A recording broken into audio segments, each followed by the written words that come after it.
भगवती जगदम्बा आद्याशक्ति योग माया पूर्ण प्रकृति परमेश्वरी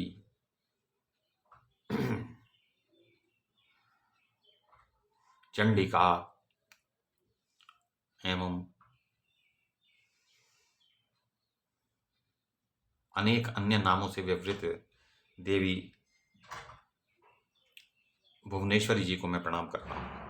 तो हम महिषासुर वध क्या प्रसंग पढ़ रहे हैं कि अभी देवी और महिषासुर में तो वार्तालाप चल रहा है। तो देवी महिषासुर पर प्रसन्न होकर बोली कि देखो, तुमने आज मुझे अपने सत्कार पूर्ण व्यवहार से प्रसन्न कर दिया है, तो मैं तुम्हें जीवन दान दे रही हूँ। तो अब अच्छा यही होगा कि तुम पाताल को चले जाओ, और नहीं तो आज युद्ध में तुम्हारा मेरे हाथों मरना निश्चित है। तो और जिस स्त्री शरीर में मलमूत्र ही भरा रहता है, तो उसका सेवन करने के लिए इतना लालायित क्यों हो रहा है? तो तू जो मुझसे जो विवाह की याचना कर रहा है, उसमें कोई कोई बुद्धिमानी नहीं है, कोई समझदारी नहीं है। तो इसलिए सुखी होना चाहता है तो मन में शांति रख, और जैसे रह रहा है उसी तरह रह। स्त्री के संग करने में तो महान कष्ट उठाना पड़ता है। तो देवताओं से वैर छोड़ दे और स्वतंत्रता पूर्वक संसार में विचरण कर, और चाहे तो भाई तू मुझसे युद्ध भी कर सकता है। तो व्यास जी कहते हैं कि भगवती जगदम्बा की बात सुनकर तो महिषासुर विवाह करने के लिए और भी अधिक इच्छुक हो गया। वो देवी से इतना अधिक प्रभावित हो गया। तो उसने कहा, देवी मैं तुम पर अस्त्र शस्त्र नहीं उठाऊंगा, क्योंकि वो देवी इतनी सुंदर है कि कोई उन पर आघात करना ही नहीं चाहता। ये तो देवी के रूप ही इतना अद्भुत है।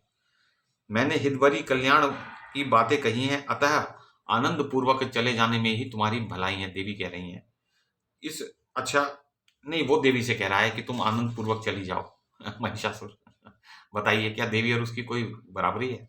लेकिन फिर भी तो मेरी तुम्हें मारने में कोई शोभा नहीं होती, ये महिषासुर देवी से कह रहा है। बड़ी हास्यास्पद बात है। तो वरानने, स्त्री, बालक अथवा ब्राह्मण की हत्या के लिए कोई भी प्रायश्चित विधानित नहीं है, तो इसलिए मैं एक स्त्री को नहीं मारूंगा। अब मैं घर चलने का विचार कर रहा हूं। यदि तुम्हारे साथ मैं बल प्रयोग करके तुम्हें ले चलूं तो किसी उत्तम फल की संभावना नहीं दिखती, क्योंकि तुम विवाहित होने के पश्चात मुझसे प्रेम नहीं करोगी। तो मैं तुम्हें बांधकर बलात् ले चलने का इच्छुक नहीं हूं, क्योंकि फिर संबंध बिगड़ जाएंगे, तो फिर विवाह का आनंद जाता रहेगा। तो इसलिए देवी, तुम तो सुंदरी स्त्री हो, संपूर्ण आभूषण तुम्हारी छवि बढ़ा रहे हैं। तुम में चतुरता का अभाव कैसे हो गया? क्यों तुम अपनी जवानी को बीतने दे रही हो? किसने तुम्हें ऐसा उपदेश दिया है कि विवाह नहीं करना चाहिए? तो इसलिए देखो, सभी प्रभु जो हैं जोड़ों में हैं, ब्रह्मा सावित्री के साथ, शंकर पार्वती के साथ, और विष्णु लक्ष्मी जी के साथ, और इंद्र शची के साथ रहकर ही सुशोभित हो रहे हैं। ऐसी कौन स्त्री है जो पति से दूर होकर चिरस्थायी लाभ प्राप्त कर सके, सुख प्राप्त कर सके? सुंदरी, तो तुम सर्वोत्तम समझकर मेरे सदृश श्रेष्ठ पति को अस्वीकार कर रही हो। तो कांते, पता नहीं मूर्ख कामदेव कहाँ चला गया, जो कि तुम्हें प्रभावित नहीं कर रहा है। तुम पर कामदेव के बाण अपना प्रभाव ही नहीं कर रहे हैं। उन्हें क्या पता है कि ये देवी तो कामदेव को भी उत्पन्न करने वाली देवी है, तो उन पर कामदेव का प्रभाव कैसे हो जाएगा? तो सुंदरी, यदि तुमने मेरा विवाह प्रस्ताव स्वीकार नहीं किया तो तुम्हें उस मंदोदरी की तरह पछताना पड़ेगा। तो ये मंदोदरी रावण की पत्नी मंदोदरी नहीं है, वरन एक अन्य एक रानी है, राजकुमारी है, कि जो उसे एक परम सुंदर अनुकूल नरेश पति रूप में प्राप्त हो रहा था, किंतु उसने मंदोदरी ने उसको अस्वीकार कर दिया। फिर जब मंदोदरी का अंतःकरण काम से व्याप्त हो गया, तब उसने एक प्रचंड मूर्ख को अपना पति चुन लिया, और उसको बहुत पछताना पड़ा। तो व्यास जी कहते हैं, भगवती जगदम्बा ने महिषासुर की बात सुनकर उससे पूछा, मंदोदरी नाम वाली वह स्त्री कौन थी? वह कौन राजा था जिसे उसने त्याग दिया? और वह धूर्त नरेश कौन था जिसकी वह फिर स्त्री बन गई? तो उस स्त्री को किस प्रकार के दुख भोगने पड़े, यह कथा प्रसंग तुम मुझे सुनाओ तो सही। तो देवी उस कथा को प्रचारित करना चाह रही हैं, देख कि उसका प्रचार हो थोड़ा। तो महिषासुर बोला, धरातल पर सिंघल नाम से प्रसिद्ध एक देश है। तो सघन वृक्ष उसकी शोभा बढ़ा रहे थे। धन और धान्य से उस देश का कोई भी भाग खाली नहीं था। चंद्रसेन नामक राजा की वहां राजधानी थी। वे नरेश बड़े धर्मात्मा, न्यायशील एवं शांत स्वभाव के थे तथा तत्परता पूर्वक प्रजा का पालन करते थे। देखिए, धार्मिक राजा को ऐसा ही होना चाहिए। वे सदा सत्य बोलते थे, उनका स्वभाव बड़ा कोमल था। देखिए, कितनी अच्छी बात है कि ऐसे राजा थे। वे शूरवीर थे, उन्हें नीति के सागरोपम शास्त्र को पार करने की उत्कट इच्छा लगी हुई थी, तो वो शास्त्रों को ही पढ़ते रहते थे हर समय। शास्त्र एवं संपूर्ण धर्मों के वे पूर्ण जानकार थे। धनुर्वेद में उनकी अच्छी गति थी। उनकी सुंदरी स्त्री भी वैसी ही सर्वगुण संपन्ना थी, पत्नी भी उनकी वैसी ही थी, रानी। वह सदा श्रेष्ठ आचरण का पालन करती थी, पति भक्ति में उसका अटूट अनुराग था। चंद्रसेन की वह प्रेयसी भार्या गुणवती नाम से प्रसिद्ध थी। उसमें सभी उत्तम लक्षण विद्यमान थे। उसने प्रथम गर्भ से एक अत्यंत सुंदरी कन्या को उत्पन्न किया। मन को मुग्ध करने वाली उस पुत्री को पाकर पिता बड़े ही प्रसन्न हुए। तो एक सुंदरी कन्या उत्पन्न हुई उनको, उनका मन आनंद से विह्वल हो उठा। उन्होंने नामकरण के अवसर पर उस पुत्री का नाम मंदोदरी रख दिया। तो ये मंदोदरी जिस रानी की कथा, राजकुमारी की कथा कही जा रही है, उसके जन्म का विवरण है। तो चंद्रमा की कला के समान वह कन्या प्रतिदिन बढ़ने लगी। चित्त को आकर्षित करने वाली वह कन्या जब विवाह के योग्य हो गई तो पिता चंद्रसेन उसके लिए वर ढूंढने लगे। देखिए, कन्याओं के पिताओं को सदा चिंता लगी रहती है कि धन जमा करना है और फिर इसके लिए सुयोग्य वर ढूंढना है। तो ये तो दो चिंताएं होती हैं, सभी कन्याओं के पिताओं के सिर पर ये चिंता सवार रहती है। तो इस विषय को लेकर उनका मन सदा चिंतित रहता था। उस समय सुधन्वा नाम से प्रसिद्ध एक शूरवीर नरेश मद्र देश में राज्य करते थे। उनका एक सुयोग्य पुत्र था जिसकी कंबुग्रीव के नाम से प्रसिद्धि थी। और ब्राह्मणों ने राजा चंद्रसेन से कहा, जो लड़की के पिता थे मंदोदरी के, उनसे कहा, इस कन्या के लिए अनुरूप वर कंबुग्रीव ही है। उसमें सभी उत्तम लक्षण वर्तमान है। उसने संपूर्ण विद्याओं का पर्याप्त अभ्यास किया है, तो सब विद्याओं में पारंगत है। तब राजा चंद्रसेन ने गुणवती नाम वाली अपनी प्रेयसी रानी से पूछा, अपनी इस कन्या के लिए सुयोग्य वर चाहिए। मेरा विचार है कि कंबुग्रीव के साथ इसका विवाह कर दिया जाए, तुम्हारी क्या सम्मति है? तो राजा रानी सलाह कर रहे हैं बच्चों के लिए, अपनी बेटी के लिए।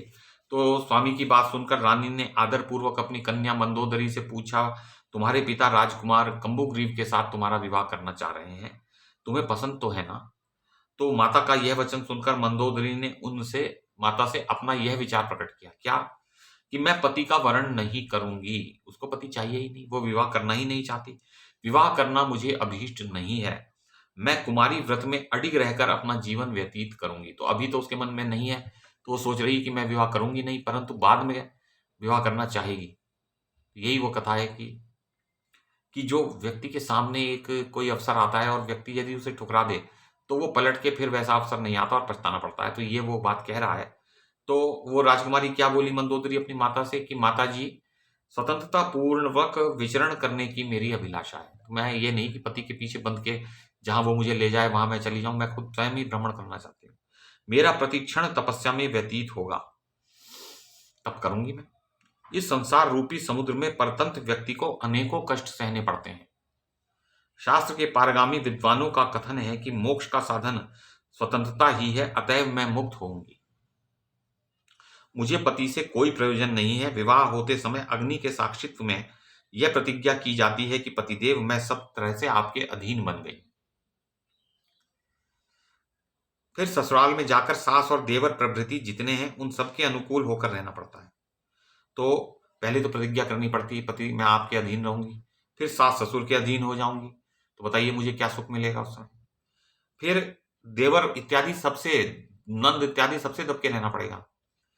फिर पति के चित्त में अपना चित्त मिलाए रखना, इस दुख को सबसे अधिक बड़ा दुख माना गया है कि पति जैसा चाह रहा है वैसा यदि कोई स्त्री करे तो पतिव्रता कहलाती है, पर तलवार की धार के समान चलना और पतिव्रत का पालन करना एक समान माना गया है। इतना कठिन कार्य है। यदि पतिदेव किसी दूसरी सुंदरी के साथ प्रेम कर बैठे तो शौच से उत्पन्न होने वाले दुख का पहाड़ तो उस विवाहिता स्त्री पर पड़ ही जाता है। उस समय पति से ईर्ष्या उत्पन्न हो जाती है। फिर क्लेश तो होना स्वतः सिद्ध हो गया। माता, इस संसार में सुख कहाँ है?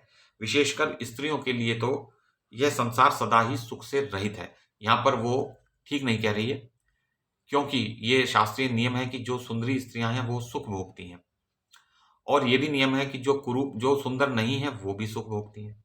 तो अधिकतर स्त्रियां सुख भोगती हैं। ये एक नियम है शास्त्रीय। तो इसलिए मेरी समझ से पति का वर्ण करना सर्वथा अवांछनीय है। तो ये उसने कहा। तो पुत्री के इस प्रकार कहने पर उसकी माता उसे उत्तर देने लगी। अब ये हम कल पढ़ेंगे कि उसकी माता समझा रही है, कैसे समझाएगी, पर वो नहीं मानेगी। यही वो कथा है। तो ये कहकर महिषासुर देवी को विवाह के लिए रिझाने का प्रयास कर रहा है। बताइए, एक तुच्छ दानव, भला जो संसार की अधिष्ठात्री देवी है, जिन्होंने करोड़ों ब्रह्मांड, जिनकी पलक झपकते रच जाते हैं, जिनकी पलक झपकने से करोड़ों ब्रह्माओं का क्षय हो जाता है, विनाश हो जाता है पलक झपकने के समय में, उन देवी से वो ये कह रहा है कि मुझसे विवाह कर लो। बताइए, मूर्खता की भी कोई सीमा है।